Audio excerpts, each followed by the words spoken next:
আসসালামু আলাইকুম রহমতুল্লাহি বরকাতুহু। আলহামদুলিল্লাহ রব্বিল আলামিন।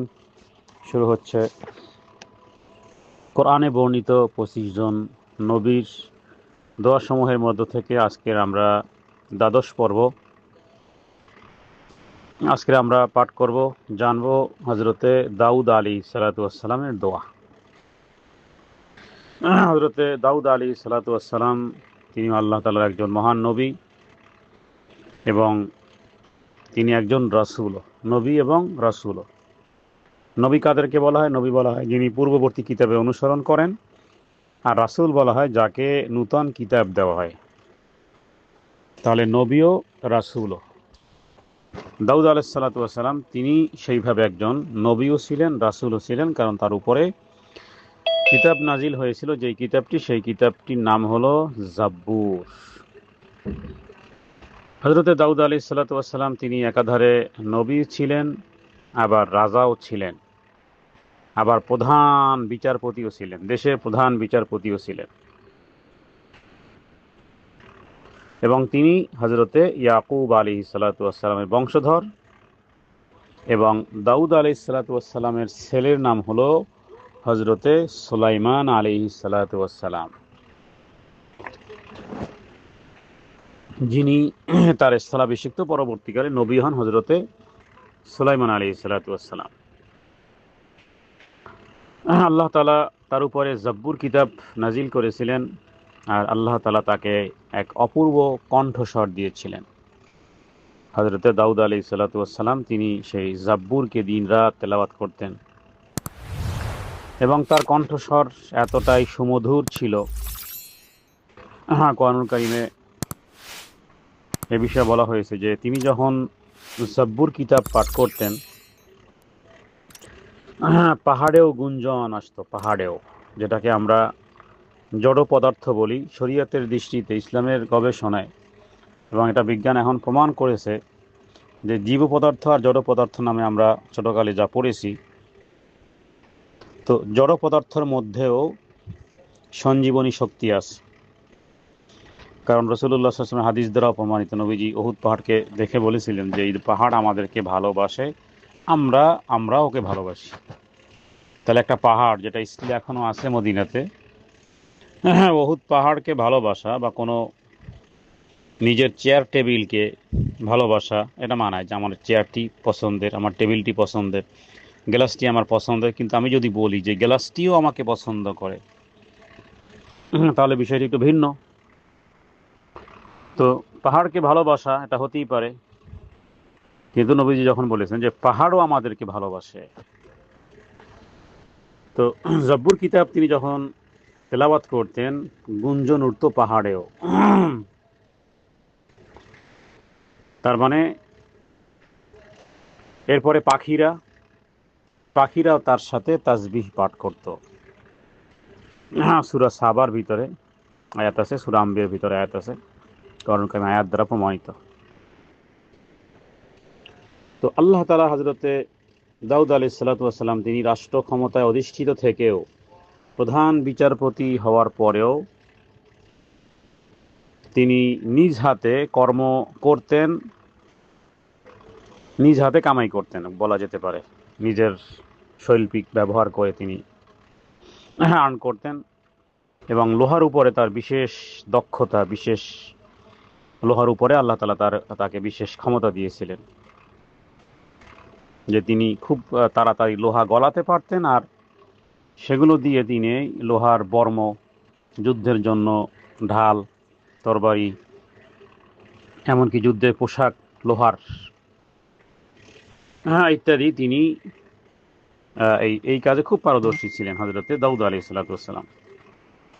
আর দাউদ আলাইহিস সালাম যখন তরুণ ছিলেন, তখন কোরআনুল কারীমে একটি ঘটনা এসেছে তালুত আর জালুতের। যখন তিনি যুবক, তখন তিনি তালুতের পক্ষে যিনি মুসলিম ছিলেন, আর বিপরীতে ছিল জালুত। তালুত আর জালুতের ঘটনা কোরআনুল কারীমে সূরা বাকারার মধ্যে এসেছে।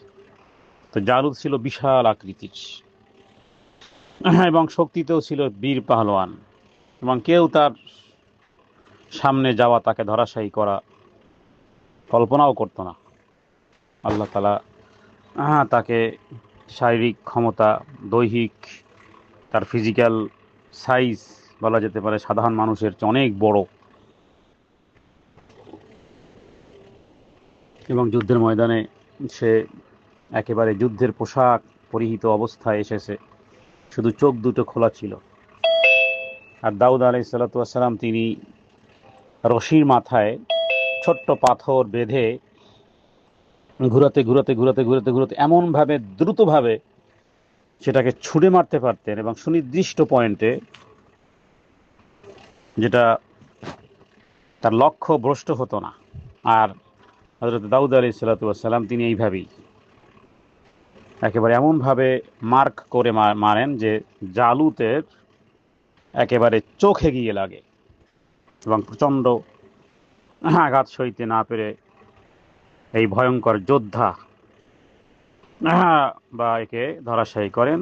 আর এর মাধ্যমে হযরতে দাউদ আলাইহিস সালাতু ওয়াস সালামের যুবককালে সেই সোলজারের ভিতর থেকে একটা জনপ্রিয়তা অর্জন করেন। এরপরে আস্তে আস্তে আল্লাহ তাআলা তাকে বাদশাহ বানিয়েছিলেন।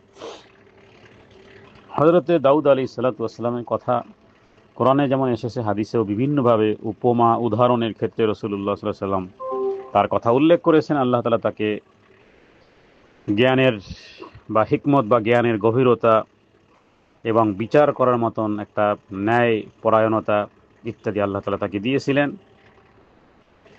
কোরআনুল কারীমে তার মানুষ যেহেতু ছিলেন, তো কোরআনুল কারীমে একটি ঘটনা এসেছে এভাবে যে দুই ব্যক্তি একটা ভেড়ার মামলা নিয়ে এসেছিল, আর তিনি সে বিচারে উত্তম সিদ্ধান্ত দেন। তো দাউদ আলাইহিস সালাতু ওয়াস সালামের জীবনী থেকে বা তার দোয়াসমূহ থেকে আজকে যে দোয়াটি আমরা এনেছি সেটি হলো রব্বানা আফরিগ আলাইনা সাবরাও ওয়া তাওয়াফানা মুসলিমিন। রব্বানা, হে আমার প্রভু, হে আমার প্রতিপালক, আফরিগ আলাইনা সাবরান, আপনি আমাকে ধৈর্য দান করেন, আপনি আমাকে প্রদান করেন সবর, ধৈর্য। ধৈর্য কখনো আমরা কি চাই আল্লাহর কাছে, অথচ যেটা আমাদের জীবনের জন্য অনেক বড় পাথেয় এবং পরকালের জন্য বেহিসাবি পাথেয়।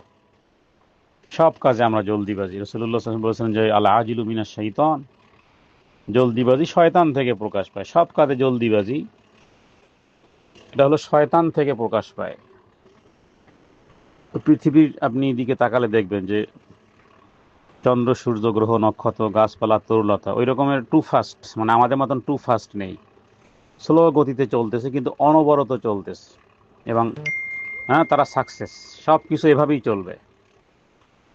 তো এগুলো থেকে শিক্ষণীয় বিষয় আছে। চন্দ্র সূর্য বলেন, আপনি একটা গাছ লাগালে সাথে সাথেই ফল হয় না, কিন্তু আস্তে আস্তে আস্তে আস্তে করে হচ্ছে, কন্টিনিউ চলতেছে।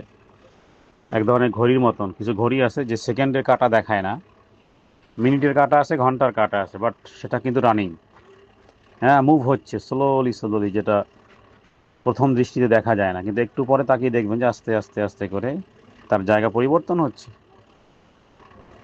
জীবনের লক্ষ্য এরকমের হওয়া উচিত।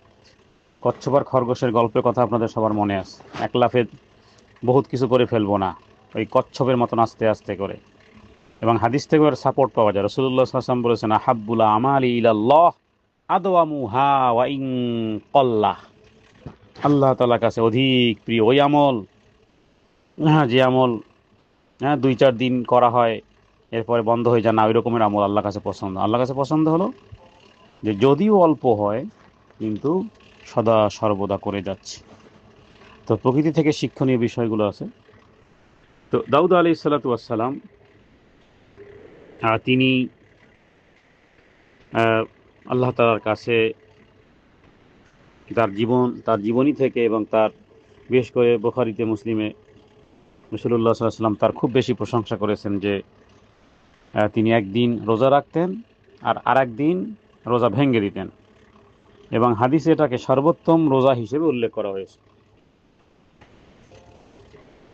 এটা একটু কঠিন, আসলেই কঠিন। একসাথে রোজা রাখাটা সহজ, কিন্তু একদিন রোজা রাখা, একদিন রোজা না রাখা, মানে এক পরের দিন খাবার প্রোভাইডেড করা, আর একদিন কিছুই না খাওয়া, তো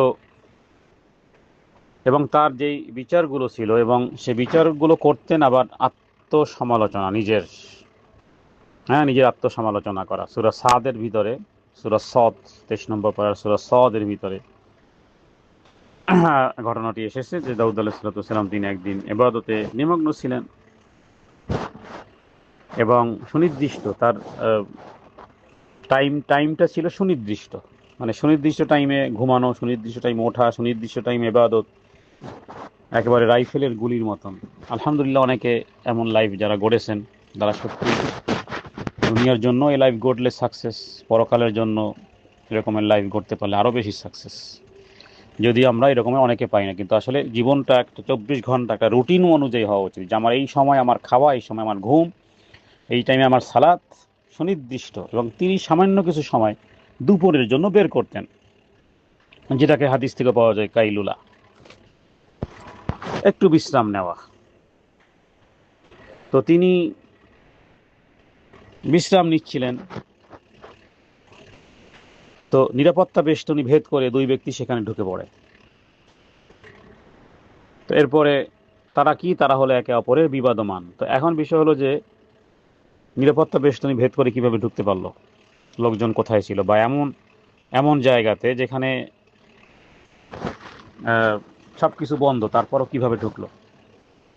যাই হোক, তো বিষয়গুলো হলো যে তারা বলতেছে যে দেখেন, একজন একজন আরেকজনের উপর অন্যায় করতেছে, মানে দুইজন বিচারক, দুইজন বিবাদী, তারা বলতেছে যে হে দাউদ, এই লোকটি আমার উপরে অন্যায় করতেছে, আপনি ন্যায় বিচার করেন, অবিচার করবেন না, হ্যাঁ, এবং আমাদেরকে সঠিক বিষয়টা করে দেন। তো এরপরে কি বললো, একজন বলতেছে যে যিনি আমার সাথে আছে ইনি আমার ভাই, তো তার আছে 99টা ভেড়া আর আমার আছে মাত্র একটি ভেড়া। তো সে বলতেছে যে তোমার ভেড়াটিও আমাকে দিয়ে দাও, এবং সে কথায় কথায় আমাকে হারিয়ে দেয়। তো ঘটনা বিস্তারিত সংক্ষিপ্ত হলো যে দাউদ আলাইহিসসালাম একজনের কথা শুনেই, হ্যাঁ, তার কাছে রাইট মনে হয়েছে যে এটা তো আসলে অন্যায়। একজনের কথা শুনে তিনি রায় দিয়ে দিলেন।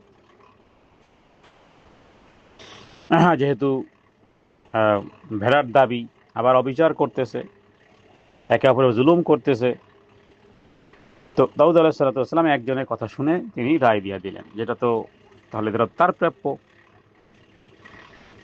তো তারপর কি হলো, যে এক পক্ষের কথা শুনে তিনি রায় দিয়ে ফেলেছেন, যেটি নাকি ন্যায় বিচারের পথে প্রতিবন্ধক। ন্যায় বিচারের পথে প্রতিবন্ধক, আপনি একজনের কথা শুনে দুইজনের বিবাদের ভিতরে উভয়ের কথা আপনাকে শুনতে হবে। এই জন্য এই সমস্ত আয়াতগুলো থেকে সূরা সাদের 24 নম্বর আয়াতে বিষয়টি উল্লেখ করা আছে যে কখনো উভয় পক্ষ থেকে কথা না শুনে এক পক্ষের কথা শুনে বিচার করা উচিত না, তাহলে ভুল হয়ে যাবে। আমরা ইতিপূর্বে আপনারা পড়েছেন যে ইয়াকুব আলাইহিস সালামের 10 ছেলে কাঁদতে কাঁদতে আসছিল, চোখের পানি দেখাচ্ছিল, কাঁদতেছিল সবাই মিলে, এক পক্ষ, কারণ দ্বিতীয় পক্ষ নেই। তিনি কি করেছেন, তিনি যদি বিশ্বাস করেন বা বিশ্বাস করানোর জন্যই তারা এটা করেছিল, চোখের পানি দেখে রায় দেওয়া, ক্রন্দন দেখে রায় দেওয়া, একাধিক লোকের সাপোর্ট দেখে রায় দেওয়া, এটি ন্যায় বিচারের পথে প্রতিবন্ধক। আর নবী নবী বলা চরিত্রের এটা দোষণীয়। তিনি বলেছেন ফাসাবরুন জামিল, আমি ধৈর্য ধারণ করব। তো দাউদ আলাইহিস সালাম বুঝতে পারলেন যে আমার তো ভুল হয়ে গেছে।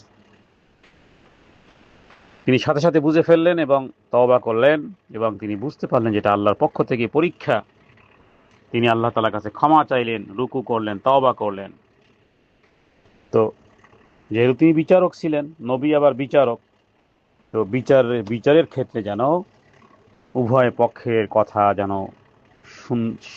শুনেন তিনি, এবং ন্যায় বিচারের সাবধানতা অবলম্বন জরুরি ছিল নবীদের জন্য। আর সাথে সাথে ভুল বুঝতে পারলে তওবা করা, আল্লাহর নিকট বিনয়ী হওয়া।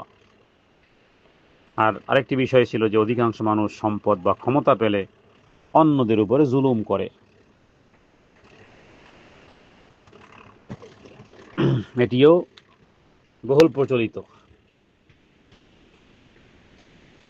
তো এই কারণে আমরা কখনো এক পক্ষের গল্প হ্যাঁ, বিশেষ করে আমাদের জীবনের ভিতরে নিজেদের নিজেদের বন্ধু বান্ধব, এক পক্ষের আত্মীয় কিংবা কোনো সহকর্মীর ব্যাপারে উনি যা বলেন আপনি শুনে যান অনায়াসে, আর এক পক্ষকে উনি দোষারোপ করতেছেন, আপনিও দোষারোপ করছেন, কারণ তিনি তার পক্ষে কথা বলতেছেন। বিষয়টা আরেকটু ভাবলে আপনারা দেখবেন যে বিষয়টা আসলে কিন্তু সেন্সিটিভ বিষয়। কথা কথা আপনি আছেন আপনার কোনো বন্ধু, অথবা আপনার কোনো পুরুষের জন্য কোনো পুরুষ বন্ধু, বা মহিলাদের জন্য কোনো মহিলা বান্ধবী, তার পরিবার, তার শ্বশুর বাড়ির, তার বিভিন্ন বিষয়গুলো আপনার সাথে মনে করুন শেয়ার করতেছে। তিনি তার মতো করে এক্সপ্লেন করতেছেন, আপনি সেগুলো শুনতেছেন, এবং যেন তার মতের সাথে আপনার সহমত প্রকাশ করে ওই ভিন্ন পক্ষকে দোষারোপ করতেছেন। কেন? যেহেতু আপনার বান্ধবী, আপনার বন্ধু, আপনার আত্মীয় তার ব্যাপারে যা বলতেছে আপনি হুবহু তাই বলতেছেন, বা মাইন্ডে সেটাই রেখেছেন। এটা অন্যায় এক ধরনের। আর এটার উচ্চ পর্যায়ের বিষয়গুলো আদালতি বিষয়। যেমন স্বামী যদি স্ত্রীর বিরুদ্ধে বা স্ত্রী যদি স্বামীর বিরুদ্ধে কোনো শেকায়ত করে, তাহলে উভয়ের কথা শুনেই তারপরে রায় দিতে হয়। এক পক্ষের কথা শুনে কখনোই মন্তব্য করা উচিত নয়। তো এটা একটা বিষয় যে সত্য উদ্ঘাটনে, হ্যাঁ, যদি আপনি সিদ্ধান্ত দিয়ে ফেলেন তাহলে আপনি অবিচার করে ফেলেছেন। এটা অবিচার। এই অবিচারটা আমরা প্রায় আমাদের জন্যই করে ফেলি। এটা অবিচার। অতএব ভালো মানুষ হতে হলে যে সমস্ত বিষয়গুলো খেয়াল করতে হবে। হযরত দাউদ আলাইহিস সালাতু ওয়াস সালামের ঘরণ থেকে আমরা সেটা পাই যে আত্মসমালোচনাও জরুরি। তো তিনি স্বীকার করলেন, এবং আমরাও এই সমস্ত ভুলগুলো সহজে স্বীকার করা উচিত, পরিবারে, অফিসে, সমাজে। আর আরেকটি বিষয় ছিল যে দাউদ আলাইহিস সালাতু ওয়াস সালাম একদিকে একদিকে প্রেসিডেন্ট, একদিকে নবী, একদিকে রাসূল, একদিকে ক্ষমতাধর ব্যক্তি। কিন্তু তারপরেও কিন্তু কখনোই সবসময় তার বিনয়ী নম্রতা ছিল, এবং তিনি অহংকারের বদলে সবসময় নম্রতাই দেখিয়েছেন। আর দোয়ার ভিতরে যেহেতু পেয়ে এসেছে সবর, তিনি সবর অবলম্বন করেছেন, ধৈর্য ধারণ করেছেন। কখনো রাগ হয়ে ওই সমস্ত লোকদেরকে, যে এখন এই এই সময় আমার এই রেস্টেন্ট সময়, এই ব্রেক নেওয়ার সময়, অথবা আমি একটু সামান্য একটু বিশ্রাম নিচ্ছি, আর এই সময় তোমরা বিচারের জন্য তো সময় নির্ধারণ আছে, বিচারের জন্য আদালত আছে, যখন সেখানে আমি বসবো তখন সেখানে আমি বিচার করব, তখন শুনবো। এইভাবে নিরাপত্তার বেষ্টনী ভেদ করে আমার সময়কে নষ্ট করা ইত্যাদি। তো এখানে মূল বিষয়টি হলো যে মন মানসিকতার একটা ভয়াবহ সবসময় আমাদেরকে তাড়া করে। মন মানসিকতার সেট আপ করাটা বহুত জরুরি। মানুষের অর্থ সম্পদ হলে, জমি হলে, পদ বলেন, সুনাম বলেন, হ্যাঁ, এগুলো অনেক সময় মানুষকে সত্য পথ থেকে বিচ্যুত করে দেয়। তো এই সমস্ত বিষয়গুলো আমরা দাউদ আলাইহিস সালাতু ওয়াস সালামের জীবনী থেকে, আরো অনেক বিষয়গুলো আছে কোরআনুল কারিমে, এই সমস্ত বিষয়গুলো আমরা জেনে আমরা নিজেদের চেহারা নিজেদের আয়নায় দেখা, মানে শুধু ইতিহাস জানা নয়, নবীদের ঘটনা, কিচ্ছা কাহিনী শুনলাম, বললাম, পড়লাম না। প্রতিটি নবীর জীবনীতে আছে সূক্ষ্ম সূক্ষ্ম কিছু বিষয় যেগুলো আমাদের জীবনে অ্যাপ্লাই করা উচিত।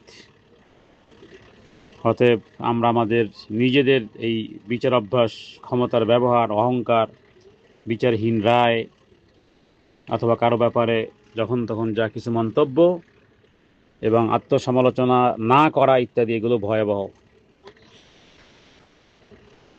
হযরত দাউদ আলাইহিস সালাতু ওয়াস সালামের জীবনী থেকে আমাদের জন্য এই সমস্ত অনেক মূল্যবান শিক্ষা রয়েছে। নিজেকে আত্মগঠন করা, ন্যায় বিচার, ইবাদত, দুনিয়া এবং আখেরাতের ভারসাম্য সম্পর্কে সতর্ক হওয়া, ইবাদতের প্রতি গভীর ভালোবাসা। রাসূলুল্লাহ সাল্লাল্লাহু আলাইহি ওয়াসাল্লাম বলেছেন সবচেয়ে উত্তম রোজা হলো দাউদ আলাইহিস সালামের রোজা। তিনি একদিন রোজা রাখতেন আর একদিন রোজা ভাঙতেন, এবং অধিকাংশ সময় তিনি সালাতে কাটাতেন।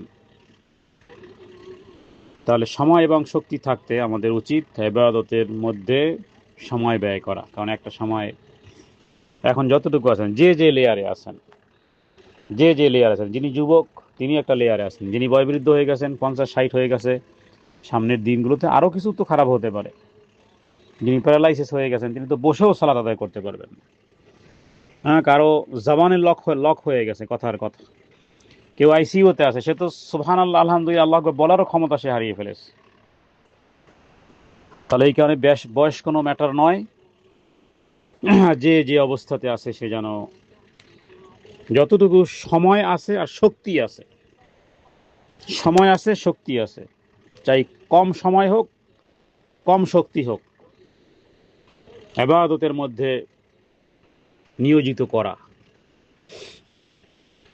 আল্লাহ তাআলা দাউদ আলাইহিস সালাতু ওয়াস সালামকে দুনিয়াতে প্রতিনিধি হিসেবে, ইয়া দাউদ ইন্না জাআলনাকা খলিফাতান ফিল আরদি ফাহকুম বাইনান নাস বিমা আরাকাল্লাহ।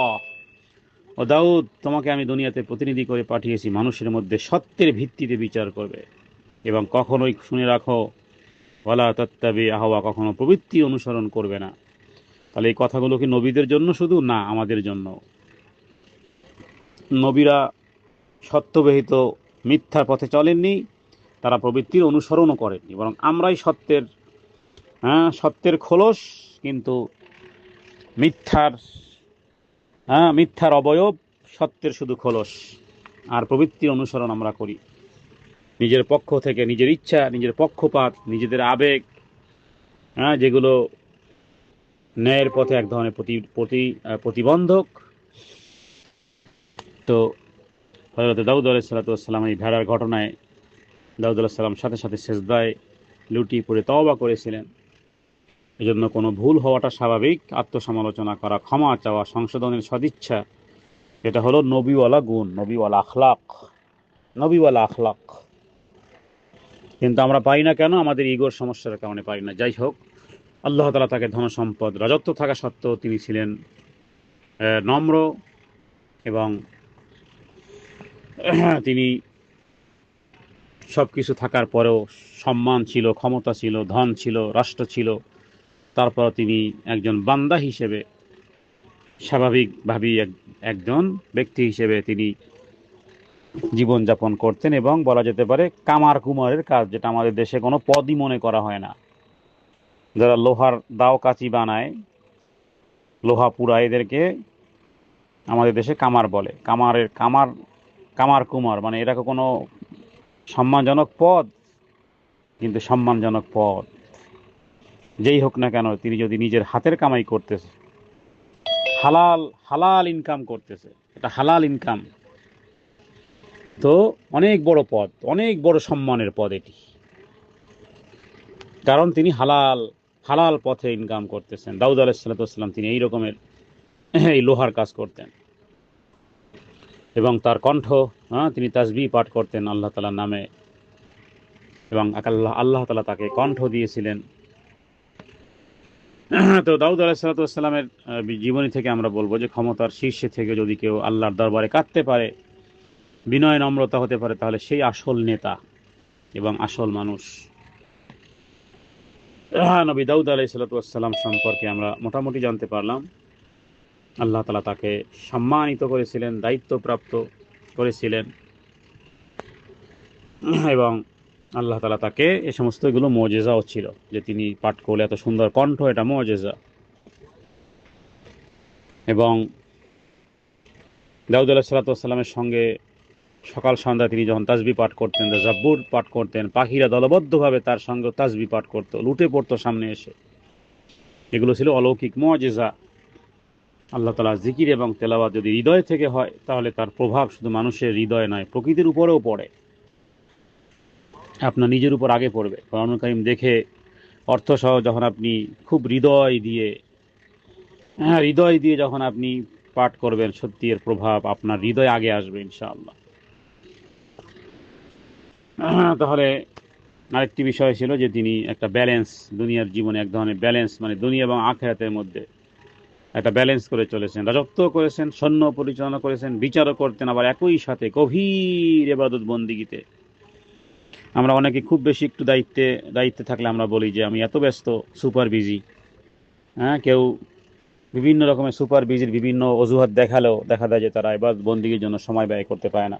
তাহলে একজন ব্যক্তি রাষ্ট্র পরিচালনা করা, বিচার কার্য করা দৈনন্দিন, আবার কামার কুমারের কাজ করা, আবার ইবাদত বন্দিগির মধ্যে নিজেকে দণ্ডায়মান করা, তো দাউদ আলাইহিসসালাম তারপর তার ইবাদতকে দেখুন নবীজি সর্বোত্তম ইবাদত হিসেবে উল্লেখ করেছেন। হ্যাঁ, তাহলে দাউদ আলাইহিসসালাম একজন নেতা ছিলেন, ক্ষমতার চূড়ায় থেকেও তিনি বান্দা বিনয় নিয়ে ইবাদত করতেন, মানে মানুষের হক তিনি দিতেন। এবং কোরআন কারিমে আল্লাহ তাআলা দাউদ আলাইহিসসালামের কথা বিভিন্ন সূরার মধ্যে উল্লেখ করেছেন। এবং তার উপরে যে কিতাবটি নাজিল হয়েছে সেটি হলো জাব্বুর, যার কথা কোরআন কারিমে এসেছে। হযরত দাউদ আলাইহিসসালাম তিনি জাব্বুর কিতাব সুন্দর কণ্ঠে তিনি তেলাওয়াত করতেন। এবং ধর্মগ্রন্থ বিশেষ করে কোরআনুল কারিম সুন্দর কণ্ঠে সুর করে তেলাওয়াত করা উচিত। কারণ রাসূলুল্লাহ সাল্লাল্লাহু আলাইহি ওয়াসাল্লাম বলেছেন যে সুর করে কোরআনুল কারিম তেলাওয়াত করে না সে আমাদের দলভুক্ত নয়।